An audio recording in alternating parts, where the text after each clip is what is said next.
hermanos. Óigame, Cristo en las nubes volverá. Amén.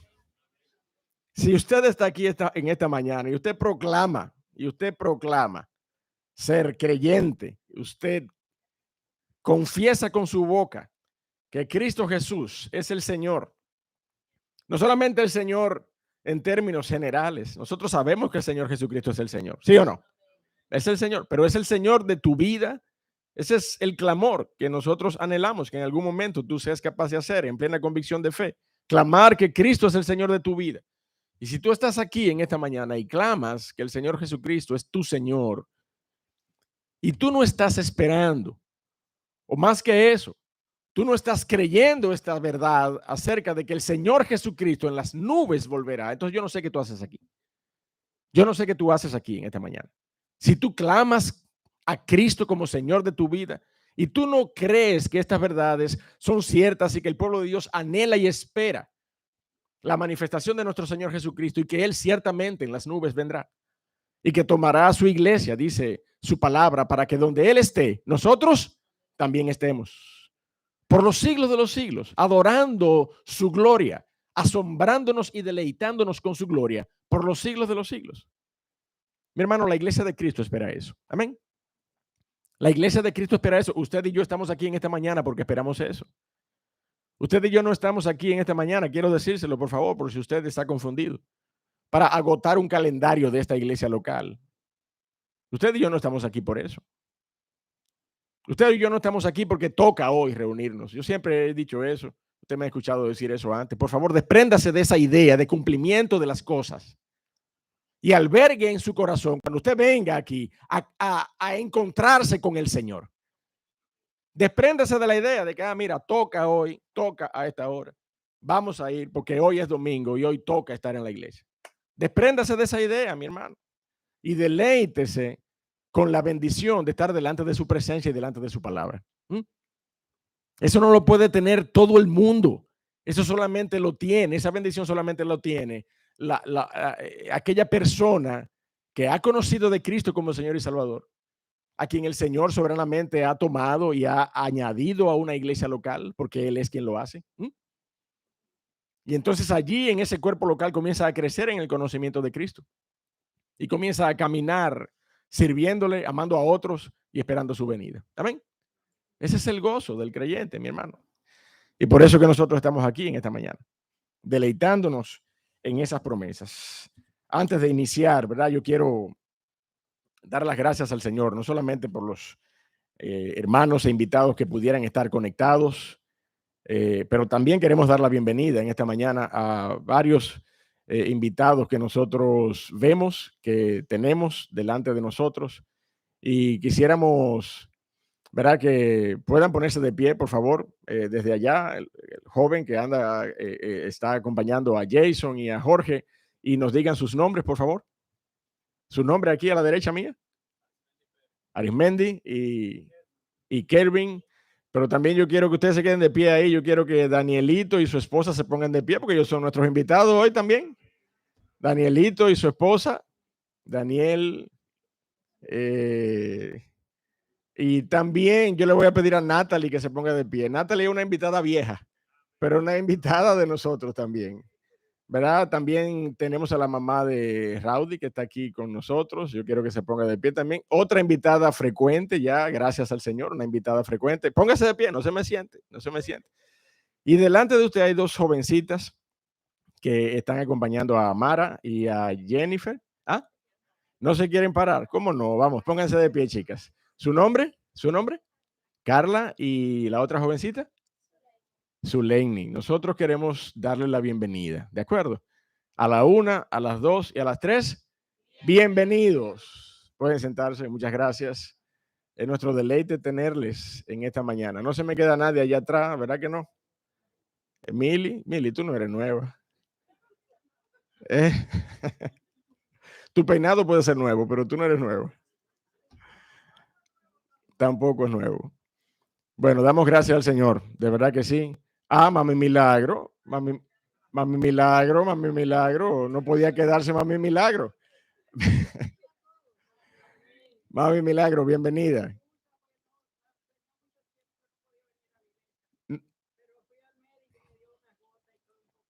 Amén, amén. Qué bueno, qué bueno.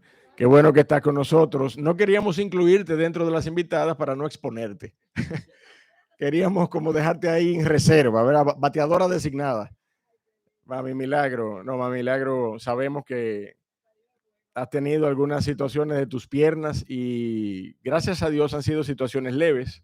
Hemos estado orando por ti en nuestros jueves de oración y también hemos estado intercediendo por toda la iglesia en sentido general. Casi, casi estoy a punto de darle la bienvenida también a mi hermano Finés. Casi, casi, que entró por ahí atrás. Casi, casi. Atájenme, porque si no le doy la bienvenida, como a cualquier invitado nuevo aquí, ¿verdad? De los que estamos aquí en esta mañana. Pero de verdad que es un gran gozo verles y deleitarnos, ¿verdad? En esta mañana con su palabra. Acompáñeme a Mateo, por favor, acompáñeme a Mateo. En el capítulo 23, nosotros hoy estamos listos para concluir el estudio sistemático expositivo de los ayes, de los reclamos del Señor Jesucristo en contra de los escribas y fariseos de la época. Mateo capítulo 23 nos dejó ver una serie de graves acusaciones. 7 de ellas. Hoy vamos a ver la última, la número 8. 8 grandes acusaciones contiene ese capítulo, en los cuales el Señor, miren, señalaba a los escribas y fariseos y no se le apretaba el puño, no se le apretaba, ¿verdad? La garganta para decirle a los escribas y los fariseos, que eran las autoridades de la época, las autoridades religiosas de la época, a la par con la autoridad militar, que era invasora, vale decir, los romanos, el imperio romano estaba, ¿verdad? Había invadido y estaba gobernando políticamente allí en la Palestina. Pero usted sabe que los romanos, haciendo un poquito de historia, los romanos en todos los territorios que conquistaron procuraban la famosa paz romana. Y esa paz romana que incluso se ve en inscripciones de algunas monedas y de algunos hallazgos arqueológicos, la paz romana. Con esta paz ellos pretendían, ¿verdad?, mantener el curso normal de las vidas de todos los territorios donde conquistaban, y eso les permitía incluso a ellos, ¿verdad?, una fluidez de los impuestos y de los tesoros de aquellas tierras eh, hacia las arcas del imperio.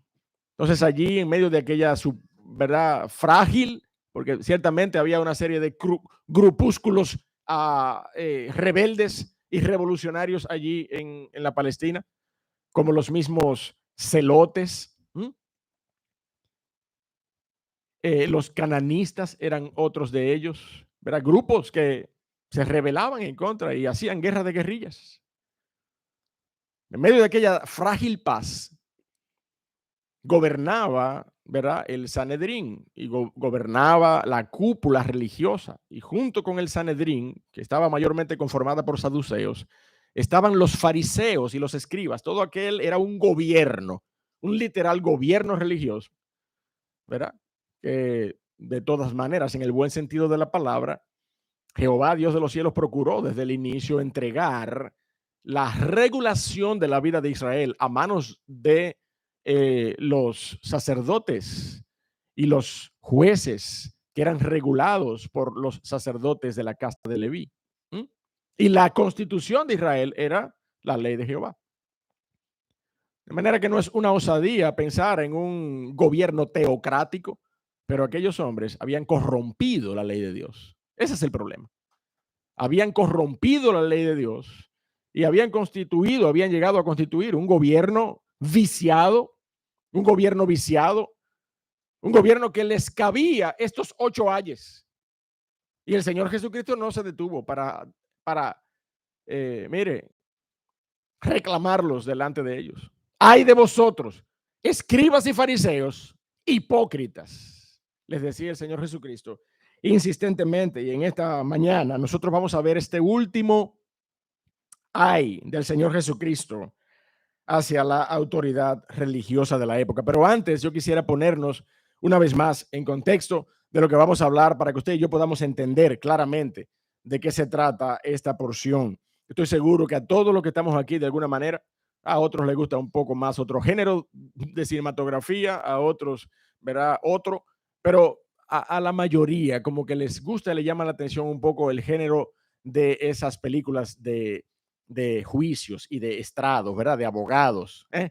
Y juicios que se llevan a cabo allí y allí usted ve, mira, las estrategias de argumentos y de contraargumentos. Hay una serie de títulos históricos. Yo no me voy a involucrar en hablar, ¿verdad? De esos grandes títulos de la historia, de la cinematografía.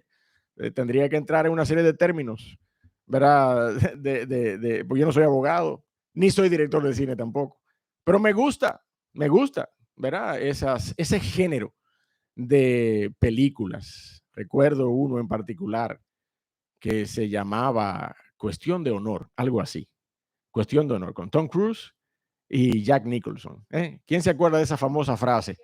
Tú no puedes manejar la verdad. ¿Qué es lo que tú estás hablando de buscar la verdad? You can't handle the truth. Y esa frase quedó así como verá en la historia de aquellos que nos gusta ese género de películas. En esas películas, usted y yo regularmente vemos a los actores y protagonistas y antagonistas presentando lo que se llama una coartada. ¿Usted sabe quién sabe aquí lo que es una coartada? ¿Eh? Una coartada. Eh, una coartada es una excusa, ¿sí o no? Una excusa, un argumento que la gente presenta para decir, no, yo no estaba ahí, yo estaba en otro lado. Eso es una coartada. De hecho, la palabra coartada, alibi en inglés, viene del latín alibi.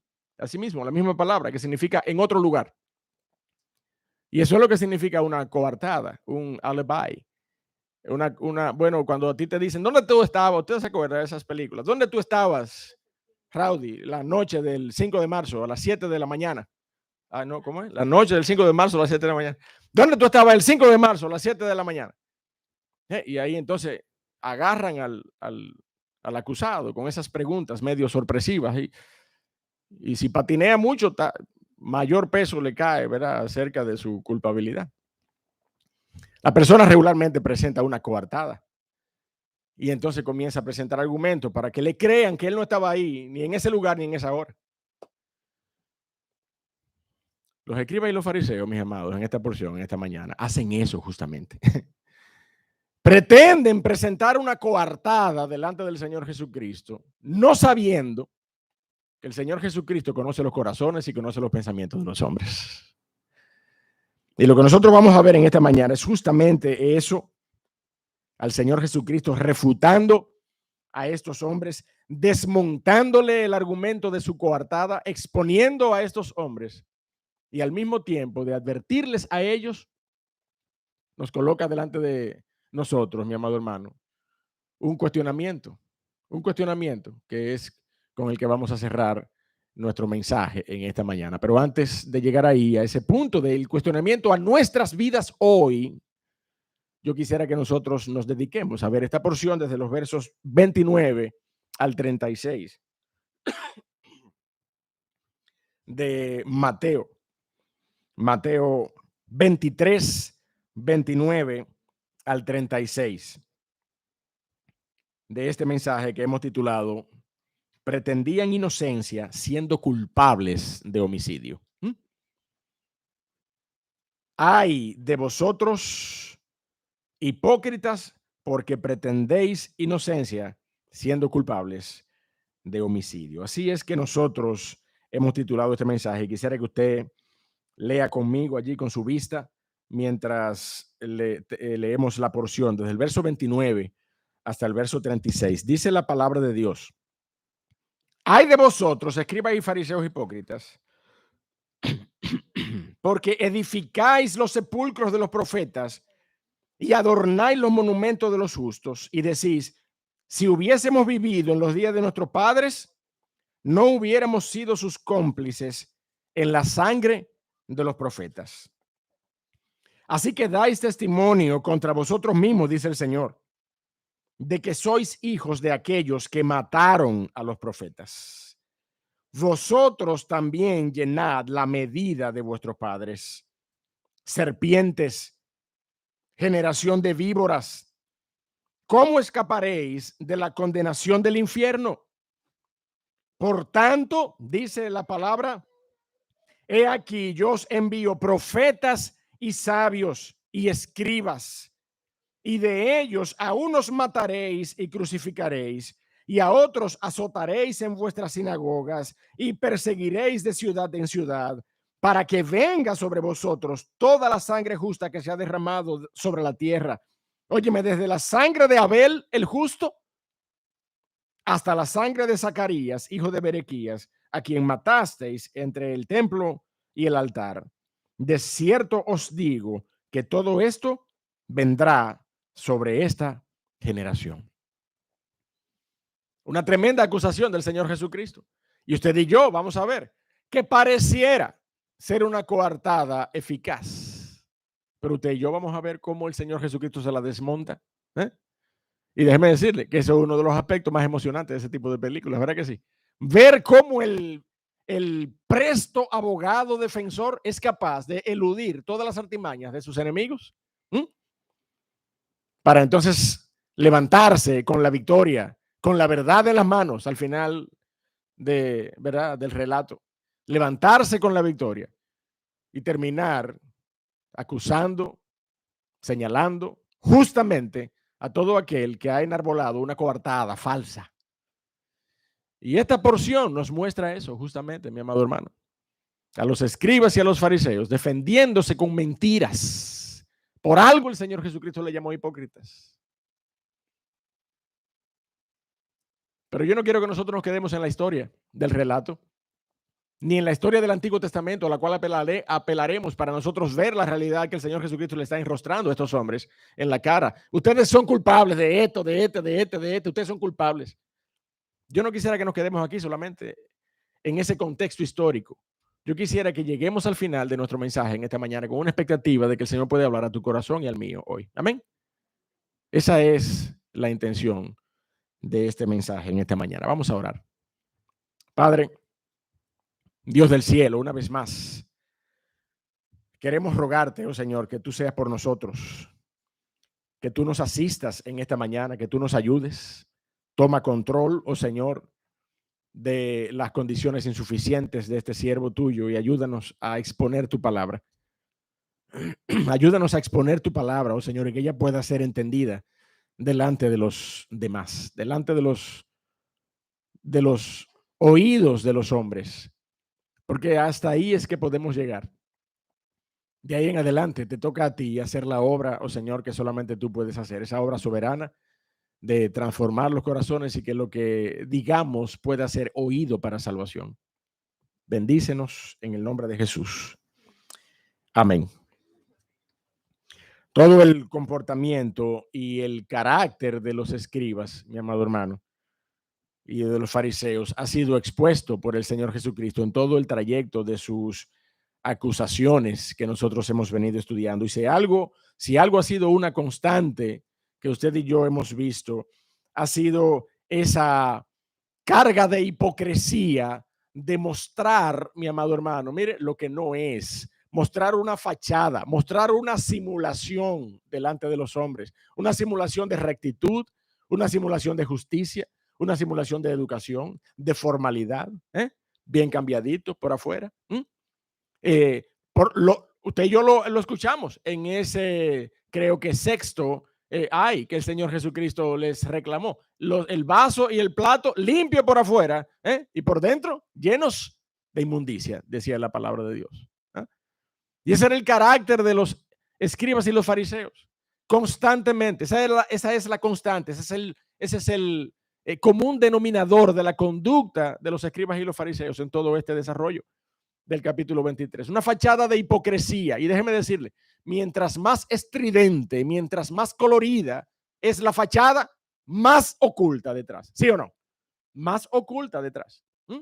Mientras más moralidad y rectitud y hermetismo, y cuidado, y ahí, más se oculta detrás.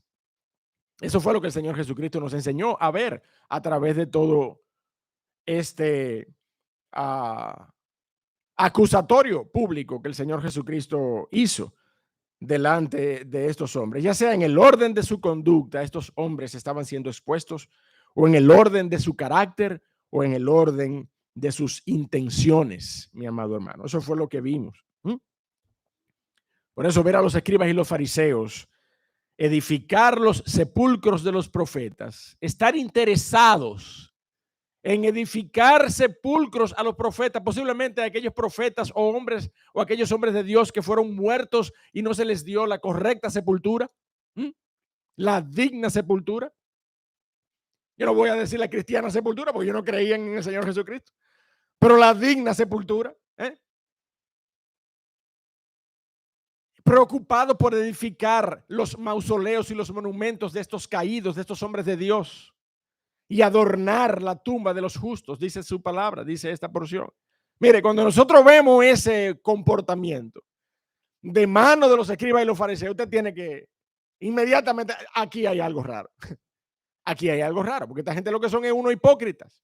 Y mira cómo están en este momento, preocupados por salvaguardar el honor y la dignidad de aquellos hombres de Dios que cayeron, y que si vamos y escarbamos la historia, nos vamos a dar cuenta que fueron los padres de ellos que lo mataron.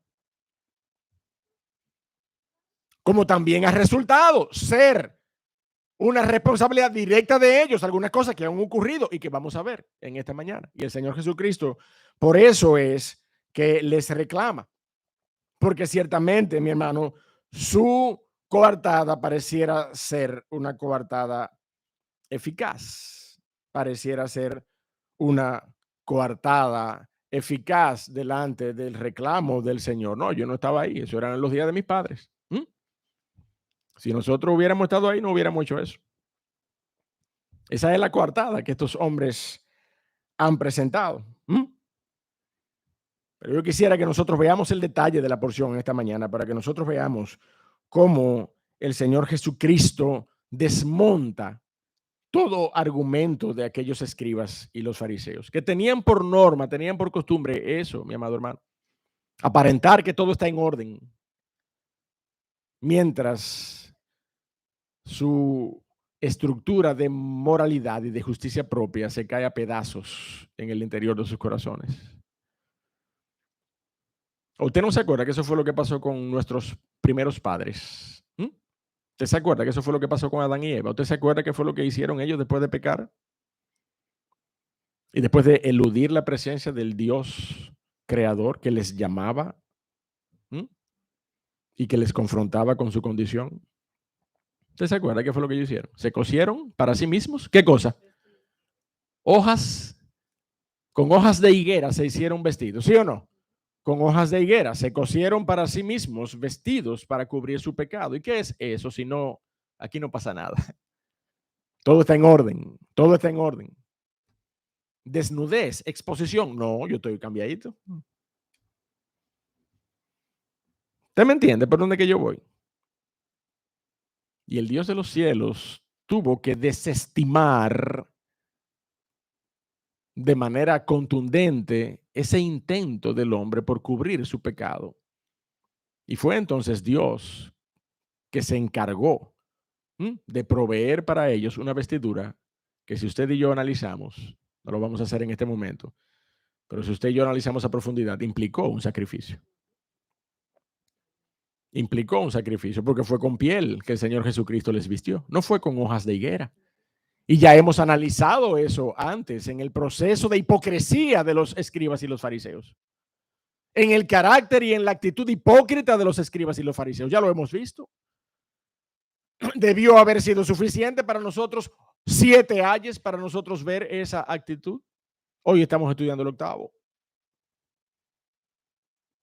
Pero la realidad es que el Señor Jesucristo con presteza, ¿verdad? Desmonta, mi amado hermano, todo este esquema de coartada de los escribas y los fariseos. Y desde los versos 23, perdón, desde el verso,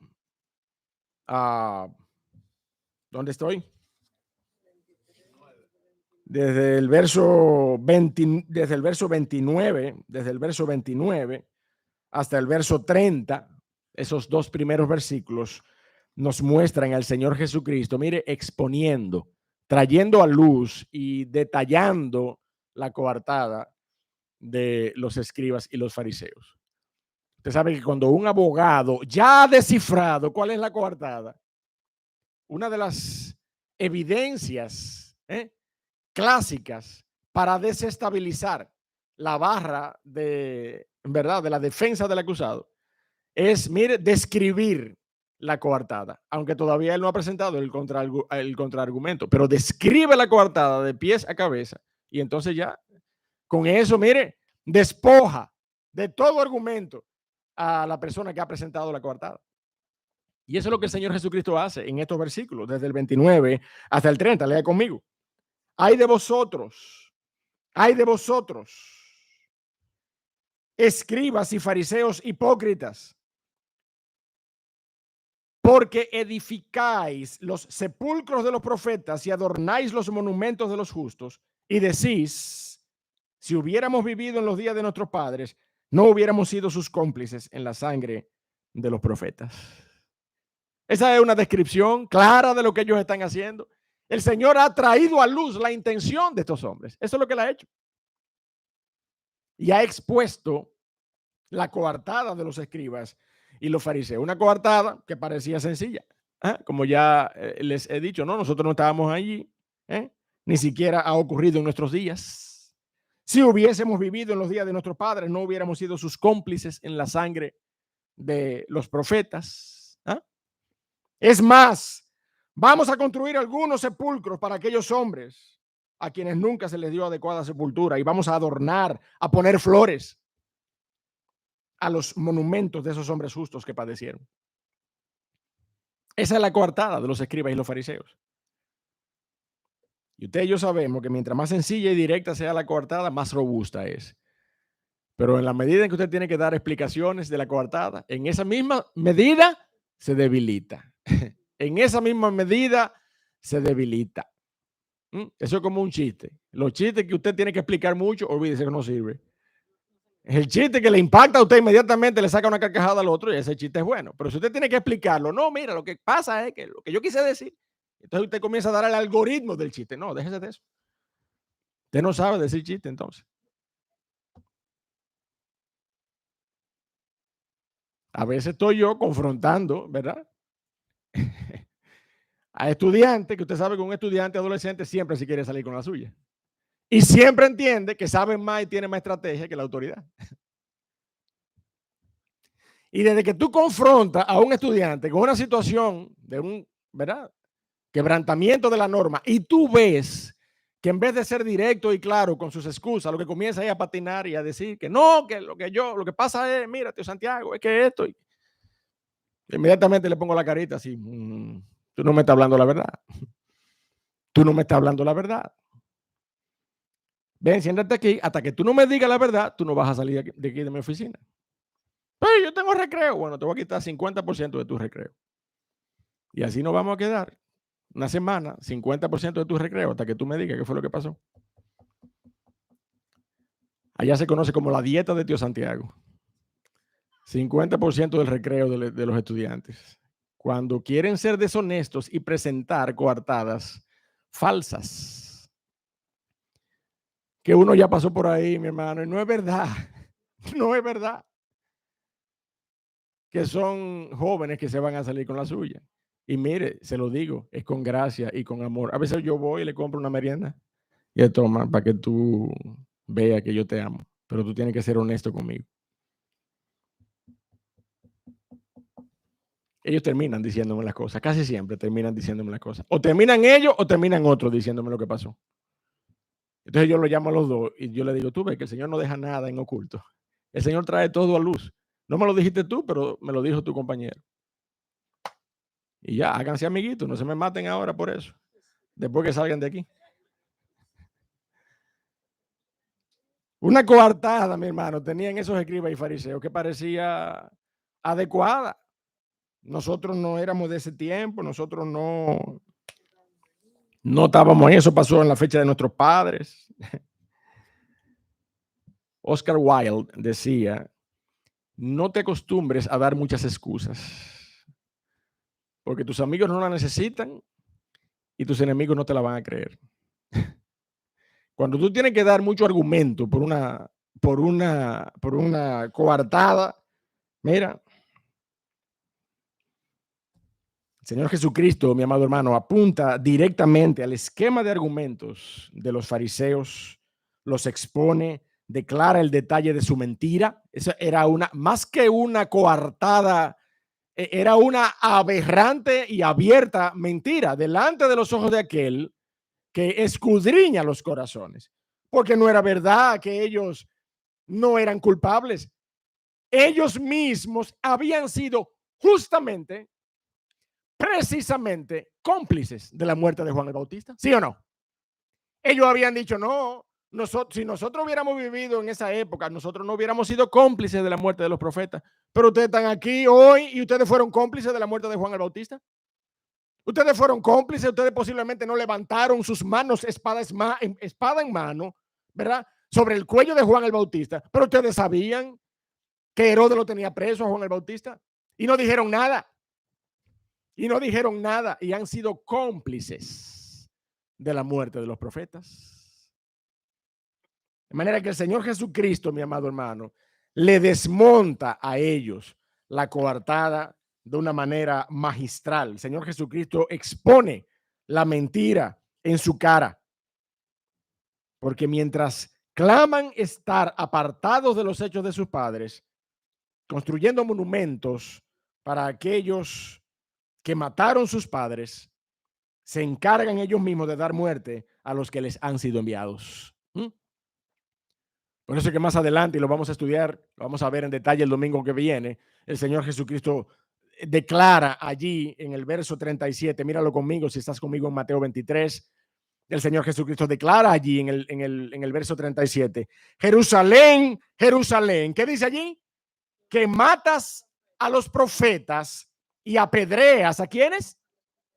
A los que te son enviados. Jerusalén, que matas a los profetas y apedreas a los que te son enviados. El Señor Jesucristo expone la coartada, más que la coartada, expone el corazón y la intención de los escribas y los fariseos.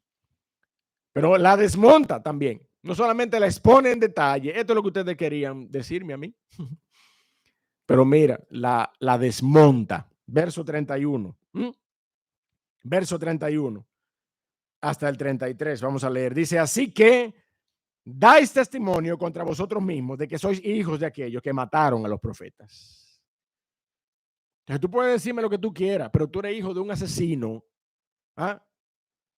Y no has querido aceptar en tu corazón, ni has querido venir humillado por el lastre que tú cargas como parte de esa descendencia que ha derramado sangre de hombres de Dios. Tú eres hijo de aquellos que mataron a los profetas, dice el Señor Jesucristo. Vosotros también, verso 32, vosotros también llenad la medida de vuestros padres. Ustedes no son menos que ellos. Serpientes, generación de víboras. Óigame esto, verso 33. Óigalo bien, el verso 33. Serpientes, generación de víboras. ¿Cómo escaparéis de la condenación del infierno? Hasta ese momento, mi hermano, el Señor no había pronunciado la palabra o el nombre de Juan el Bautista, ¿sí o no? No lo había pronunciado. ¿Y de quiénes fueron estas palabras? ¿De quiénes fueron estas palabras?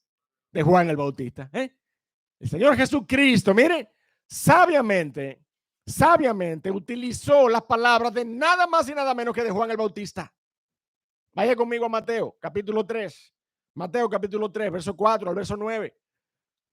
El Señor Jesucristo, mi amado hermano, como testimonio a esa generación de asesinos, el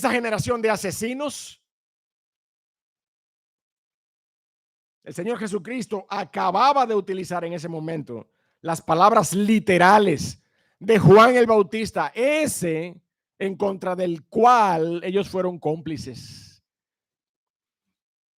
Dice Mateo 3, verso 4, que Juan estaba vestido de pelo de camello y tenía un cinto de cuero alrededor de sus lomos, y su comida era langosta y miel silvestre, y salía a él Jerusalén y toda Judea y toda la provincia de alrededor del Jordán, y eran bautizados por él en el Jordán, confesando sus pecados. Y dice Mateo que al Juan ver que muchos de los fariseos y de los saduceos venían a su bautismo, ¿qué le decía Juan? ¿Qué le decía? Exactamente lo mismo. Exactamente lo mismo. Óigame, eso fue una galleta sin mano que el Señor Jesucristo le dio a los escribas y los fariseos. No le dijo, ustedes eran cómplices de matar a Juan el Bautista. No, utilizó sus propias palabras. ¿Mm? Generación de víboras, decía Juan el Bautista. ¿Quién os enseñó a huir de la ira venidera? Haced pues frutos dignos de arrepentimiento en vez de venir aquí a buscar el bautismo. Comiencen por humillarse. Y no penséis decir dentro de vosotros mismos, a Abraham tenemos por padre, porque yo os digo que Dios puede levantar hijos a Abraham aún de estas piedras. El Señor Jesucristo confrontó a los escribas y los fariseos de la misma manera, con las mismas palabras, con una intención soberana de hacerles recordar a ellos, por lo menos, mira, utiliza la cabeza. Te voy a decir una cosa, mira, oye, serpientes y víboras, generación de víboras. ¿Quién te read my lips? Decía el Señor Jesucristo, los escribas y los fariseos. Mira cómo te lo digo, mira cómo te lo digo. Generación de víboras, ¿quién te enseñó a huir de la ira venidera? Y era como que él le dijo, ¿quién le dijo así a ustedes? ¿Quién le dijo así a ustedes hace un tiempo? Piensen a ver, ¿quién le dijo así a ustedes? De quien ustedes fueron cómplices de la muerte. ¿Mm? Eso fue lo que el Señor Jesucristo hizo, mi hermano. Le desmontó la coartada. Ah, no, que yo no vivía en el tiempo de mis padres. Sí, ellos, usted sabe, nadie es perfecto. Nadie es perfecto. Pero si yo hubiera estado viviendo en ese tiempo, yo no hubiera sido cómplice. Míralo ahí. Míralo ahí. Generación de víboras. Cómplices de la muerte de Juan el Bautista, mi amado hermano. Estos escribas y los fariseos ciertamente, como dijo el Señor Jesucristo, llenaban la medida de sus padres, quienes fueron unos despiadados contra los profetas de Dios. Y acompáñame a hacer un breve y rápido recorrido por el Antiguo Testamento para que tú y yo veamos las oportunidades que estos hombres tuvieron para masacrar a los hombres de Dios y no dejaron pasar una sola. Primera de Reyes, capítulo 22. Primera de Reyes, capítulo 22, versos 26 y 27. Dice la palabra de Dios allí. Entonces el rey de Israel dijo, toma a Micaías, profeta de Dios, hijo de Imla, y llévalo a Amón, gobernador de la ciudad, y a Joás, hijo del rey, y dirás, así ha dicho el rey, echad a este en la cárcel y mantenedle con pan de angustia y con agua de aflicción hasta que yo vuelva en paz. A aquellos reyes no le temblaba el pulso para meter a los profetas de Dios presos.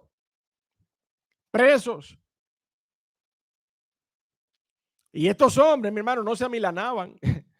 Estos hombres de Dios, a sabiendas de que estaban siendo herramientas del Dios vivo en contra de reyes aberrantemente idólatras delante de Dios, mire, se le importaba, eran herramientas del Dios vivo delante de los reyes idólatras de Israel.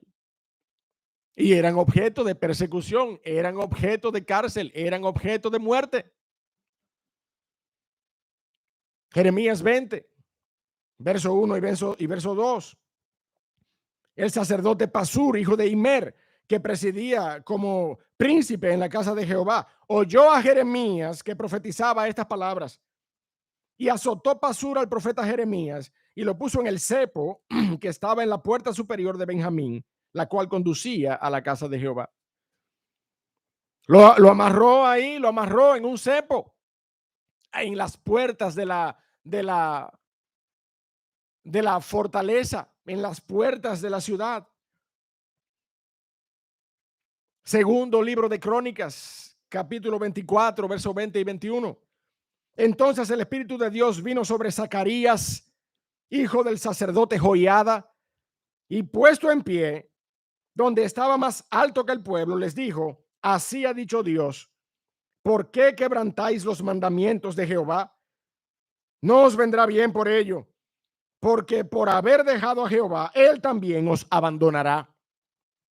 Pero ellos hicieron conspiración contra él y por mandato del rey, oiga, lo apedrearon hasta matarlo. Y mire dónde, en el patio de la casa de Jehová, en el templo de Jehová, mataron a un profeta de Dios. De hecho, esta referencia es la que el Señor Jesucristo hace más adelante, cuando dijo desde Adán hasta Zacarías. Este era el Zacarías que fue muerto en el patio del templo de Jehová. Estos hombres no llegaban, mire, no se le apretaba el pulso. En el patio de la casa de Jehová, en el patio del templo, allí mataban a los profetas, dice la palabra de Dios. Y estos hombres no tenían argumento alguno. Esa es la historia de su genealogía. Esa es la historia manchada de sangre. Estos eran los padres de ellos. Y ellos asintieron. Ellos dijeron, sí, es verdad, sí, eso era mi papá. Ese era mi papá, pero si yo hubiera estado ahí, yo no. El Señor Jesucristo tuvo que enrostrarles la responsabilidad de complicidad que ellos tenían sobre la muerte de Juan el Bautista. Y no solamente Juan el Bautista.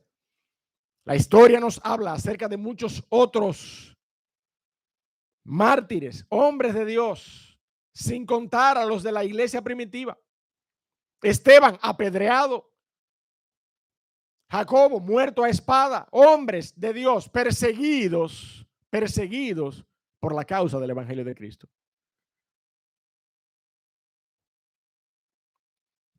La carta a los hebreos, mi amado hermano, es un compendio de atrocidades que cometió la nación de Israel contra los profetas. Vaya allí a Hebreos capítulo 11, por favor, para que lo veamos juntos. Hebreos capítulo 11, verso 35 al verso 38. En ese capítulo que usted y yo conocemos como el Salón de la Fama de la Fe, donde el escritor a los hebreos es inspirado para un detalle, ¿verdad?, digno de aquellos hombres que fueron movidos por la fe. Pero mire cómo termina ese capítulo, verso 35. Las mujeres recibieron sus muertos mediante resurrección, mas otros fueron atormentados, no aceptando el rescate a fin de obtener mejor resurrección. Otros, por su parte, experimentaron vituperios y azotes. Y a más de esto, ¿qué dice allí? Prisiones. ¿Usted está conmigo? Prisiones y cárceles. Y oiga bien, para que usted vea la descripción de estas aberraciones. Fueron, verso 37, lea conmigo, fueron apedreados, aserrados, eso es, mire, con una sierra, mire, en otra palabra, en buen dominicano, mochao por la mitad. Eso es, apedreados, aserrados, siga conmigo, puestos a prueba, muertos a filo de espada, anduvieron de acá para allá cubiertos de pieles de ovejas y de cabras, pobres, angustiados, maltratados, de los cuales el mundo no era digno, errando por los desiertos, por los montes, por la cueva y por las cavernas de la tierra. Usted no ve a Juan el Bautista allí descrito de alguna manera, ¿eh? Caminando por los desiertos con pieles de oveja y al final decapitado, el cuerpo por un lado y la cabeza por otro, decapitado. Y hubo otros tantos que habían sido aserrados. Y hubo otros que habían sido muertos a espadas. ¡Fua! Ese es el destino de todo hombre de Dios que sabe que tiene el compromiso de hablar la verdad de Dios, la verdad revelada de Dios. Y ese es el destino, mi amado hermano, que en la historia bíblica estos hombres padecieron. Y esto que estamos viendo hoy es la confrontación del Señor Jesucristo delante de aquellos hombres que tenían argumento y querían presentar un... Mire, mi hermano, cuando las cosas son tan flagrantes, usted lo mejor que puede hacer es callarse la boca y no de que pretender presentar un argumento. ¿Usted me entiende lo que quiero decir? No de que pretender presentar una excusa.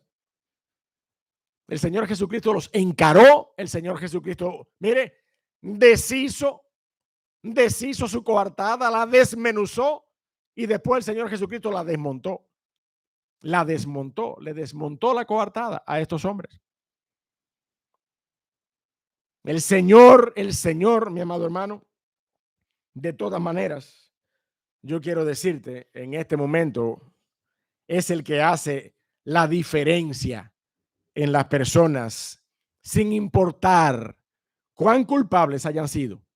El Señor es quien por medio de su cruz, por medio de la obra en la cruz de Calvario, el que hace la diferencia, la gracia que brota de la cruz sin restricciones para todo aquel que cree, es capaz de transformar las vidas aún de un asesino. Esa es la realidad bíblica. No es la iniquidad de la persona o cuán profundas sean las raíces de iniquidad. Es el Señor el responsable de transformar a las personas para salvación. Porque mire, yo le voy a poner dos relatos, dos ejemplos del libro de los Hechos. Vaya conmigo al libro de los Hechos, por favor, para que lo leamos y para que usted vea la diferencia. Mire, el mismo mensaje, el mismo auditorio, la misma acusación. Entonces, definitivamente no es en los elementos humanos que está la diferencia.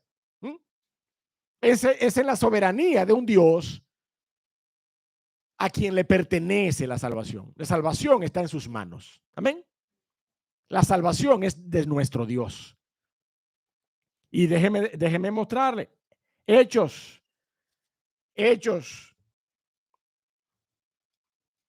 Capítulo número 2.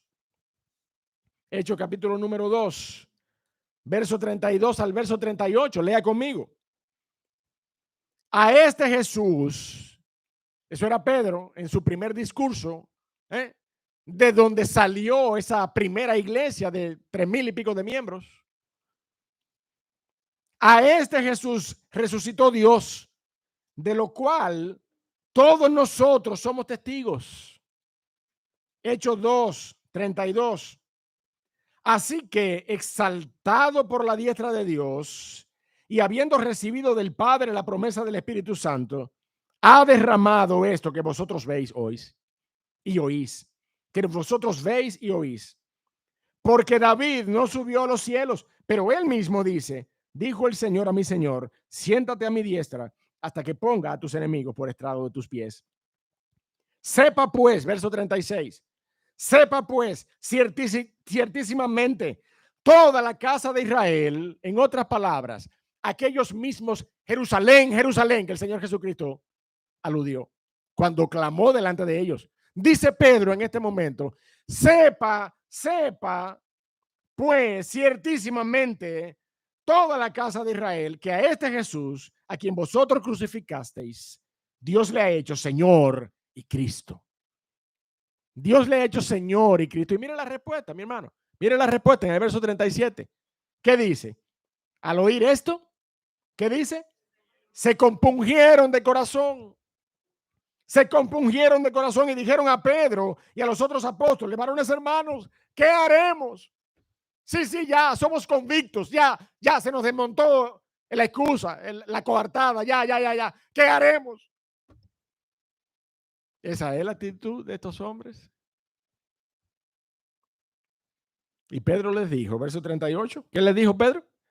Arrepentíos y bautícese cada uno de vosotros en el nombre de Jesucristo para perdón de los pecados y recibiréis el don del Espíritu Santo.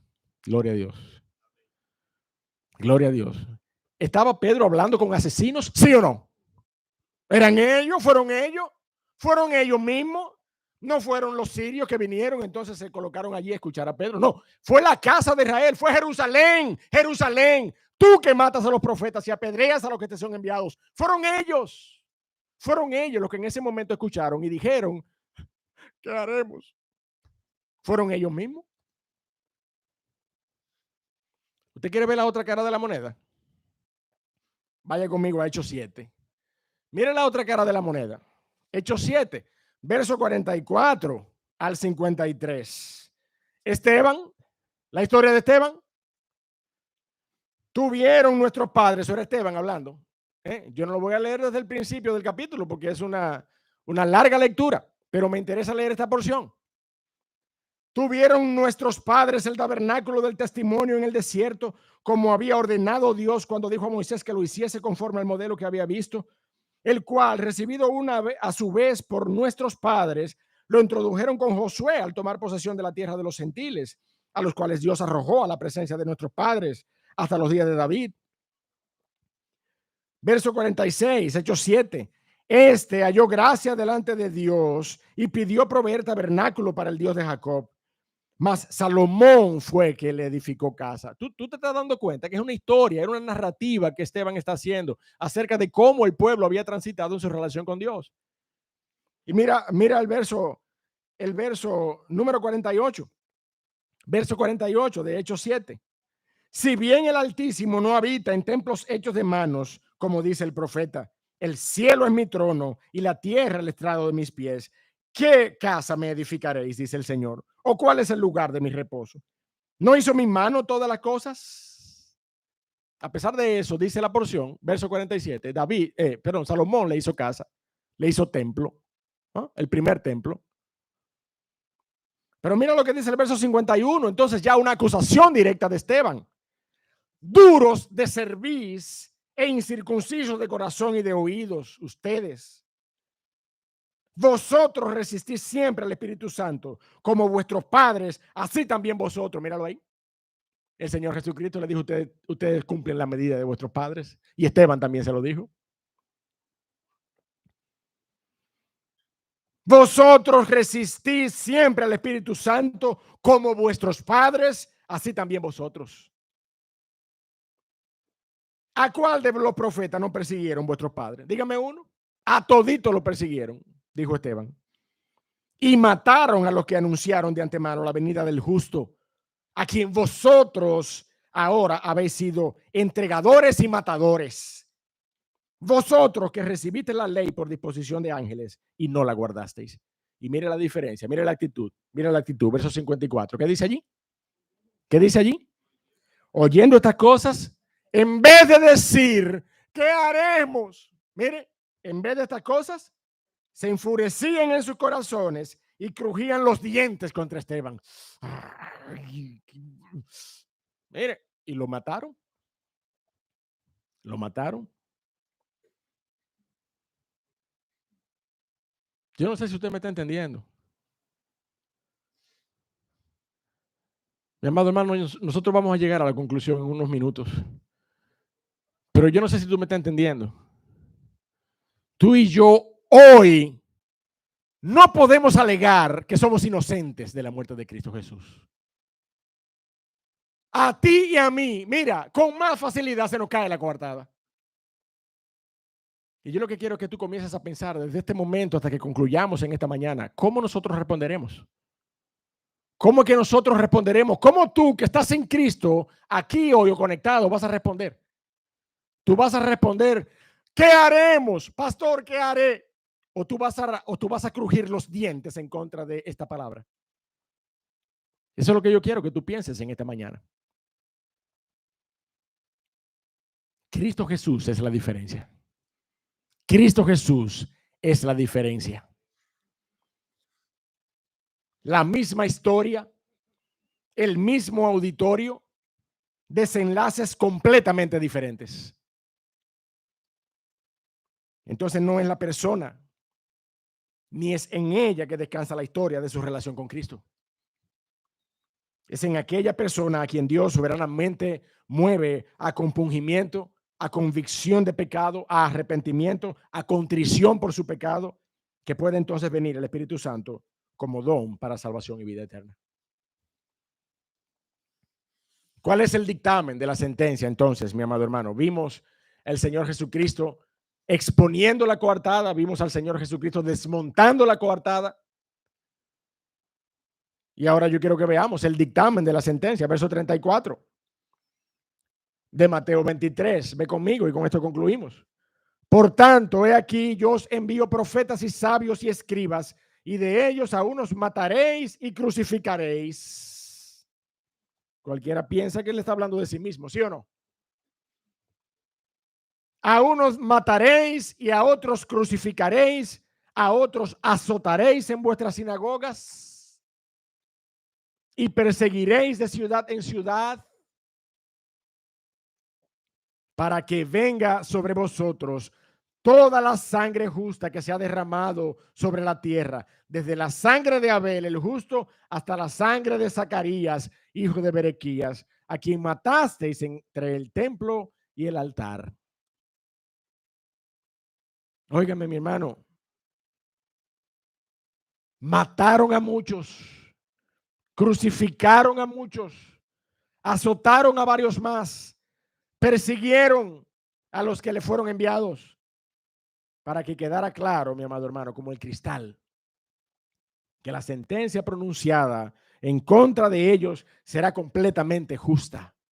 Nuestro Dios es un Dios justo. El río de sangre desde Abel hasta Zacarías es seguido por el río de fuego de la ira de Dios y su castigo sobre Israel. Esa es la realidad. Y no es una realidad distinta a todo aquel que hoy desecha a Cristo Jesús.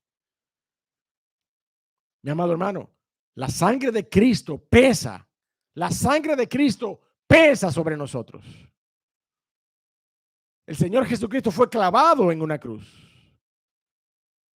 Y si hoy tú quieres zapatearte de esa responsabilidad y decir, si yo hubiera estado ahí, yo no hubiera crucificado al Señor.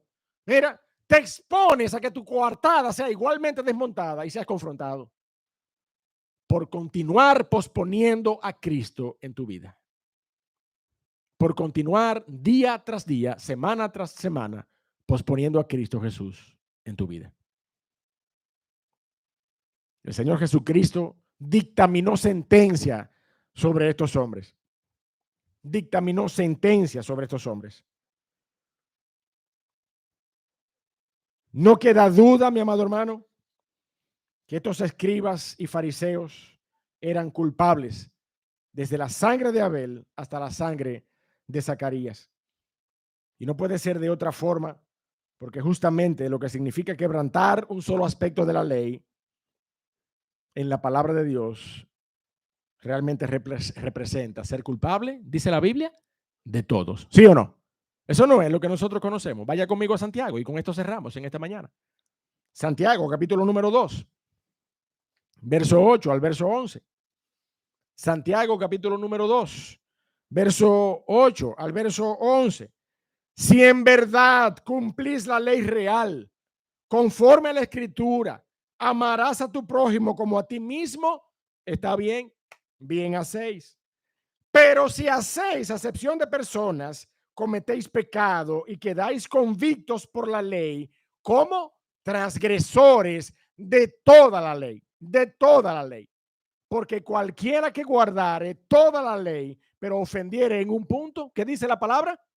Se hace culpable de todos. Se hace culpable de todos. Porque el que dijo no cometerás adulterio también ha dicho no matarás. Ahora bien, dice Santiago, si no cometes adulterio, pero matas, ya te has hecho transgresor de la ley. Ah, no, que fue a Juan el Bautista nada más. No fue a Zacarías. No fue a todos esos profetas del pasado, nada más fue a Juan. Culpable, mira, culpable desde la sangre de Abel hasta la sangre de Zacarías. Esa es la realidad. Te has hecho culpable de todos. Y sobre ti y sobre mí, hoy, te lo repito, pesa la sangre de Cristo, mi amado hermano. Amado hermano, apreciado amigo que nos visitas en esta mañana o que estás conectado, sobre ti y sobre mí, sobre la historia, pesa la sangre de Cristo. ¿Qué tú vas a hacer? ¿Qué tú vas a hacer? ¿Cuál va a ser tu respuesta? Tu respuesta va a ser la de aquel grupo de personas que estaban escuchando a Pedro, compungido en tu corazón, y al final, cuando te veas expuesto, porque lo somos, porque somos culpables, porque el Señor Jesucristo fue a la cruz para pagar por tu pecado y por mi pecado, al final, que tú puedas decir, ¿qué haré? ¿Qué debo hacer? Mira, ese es el propósito de que nosotros nos reunamos cada domingo aquí, que tú salgas por esa puerta pensando cómo me impacta esta palabra de Dios en mi vida y qué yo voy a hacer con ella. O tú vas a responder como el grupo de personas que oyó a Esteban. Y va a salir por ahí quillado, molesto con el pastor, porque predicó la palabra de Dios en esta mañana. Molesto No, yo no vuelvo más para allá. Porque a mí nadie me diga que no fue a mí que me estaba diciendo eso. Tú sabes cómo suceden las cosas. La gente se cree que es para uno. Gloria a Dios. Si aquí o conectado alguien piensa que es a su corazón que yo le estoy hablando. Porque la realidad de la historia es que sí. Es a tu corazón que estamos hablando. Amén. Es a tu corazón que estamos hablando. Si en esta mañana tú has quedado convicto de culpa, tú todavía tienes la cruz de Cristo para tú venir postrado e humillado delante de ella. Tú todavía tienes la cruz. La cruz sigue levantada. La cruz sigue erguida a través de la historia. Y de ella sigue brotando gracia para salvación y vida eterna. Amén. Padre y Dios de los cielos, te damos gracias en esta mañana. Bendecimos tu nombre, oh Señor, y reconocemos nuestra culpa. Reconocemos, oh Señor, que tú has enviado a tu Hijo Jesucristo. Y lo enviaste porque de tal manera amaste a este mundo, porque este mundo, oh Dios de la gloria, estaba bajo pecado y está bajo pecado. En términos generales, el pecado y el rey de este siglo, oh Señor, gobierna en los corazones. Pero la obra transformadora y trastornadora de los siglos es que tú enviaste a tu Hijo. La eternidad irrumpió en la temporalidad del hombre. Tú enviaste a Cristo. Y todo aquel que deposita su fe en la obra de Cristo Jesús y en la persona de Cristo Jesús, aunque haya sido culpable, oh Dios del cielo, tú has prometido que le imputarás la justicia del Hijo. Y nosotros seremos justificados delante de tu presencia. Oh Dios de los cielos, gracias por tu palabra. Gracias por darnos, aún delante de estas acusaciones, esperanza. Esperanza, oh Señor, de que en Cristo Jesús hay salvación y vida eterna. Ayúdanos a verle como ese Cristo crucificado, en quien solamente podemos encontrar perdón para nuestros pecados. Si hay aquí alguien, si hay aquí una persona, alguien a quien el Espíritu ha hablado, haya hablado en esta mañana, no solamente ha escuchado las palabras, sino que también ha sido confrontado en su corazón. Si hay aquí alguien en esta mañana que quiera orar en este momento de manera personal, no puesto de pie, de manera personal, en secreto en su corazón, y confiar, proceder a ese paso de fe en su corazón, en su vida, creyendo en la persona de Cristo y en su obra de la cruz. Si hay alguien así en esta mañana, puede orar al Dios del cielo. Y toda la iglesia orando delante de nuestro Dios en esta mañana puede interceder por cualquier persona. Pero a ti yo te digo en esta mañana, tú puedes orar y pedirle al Dios de la gloria que venga a morar en tu corazón, que te dé su Espíritu Santo y te selle como hijo suyo, como hija suya. Oh Dios del cielo, que tú quieras, oh Padre, hablar a los corazones en esta mañana, es nuestra oración. Y tú que estás sentado allí o sentada allí, que tú puedas decir, Dios del cielo, mira mi corazón, soy pecador, soy pecadora, soy pecador, soy pecadora, lo reconozco.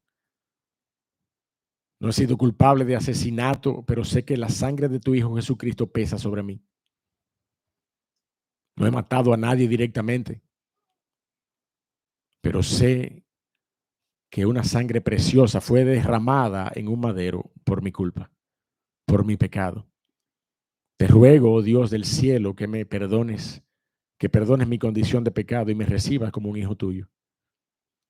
Si hay alguien aquí en esta mañana, déjeme ver su mano en este momento para yo orar por usted. ¿Hay alguien así en esta mañana que quiera decirme, pastor, mire mi mano? Yo quiero aceptar a Cristo Jesús en mi corazón como Señor y Salvador de mi alma. ¿Hay alguien así? No tiene que ponerse de pie, no tiene que levantarse. Simplemente déjeme ver su mano para yo orar por usted. ¿Hay alguien así en este lugar?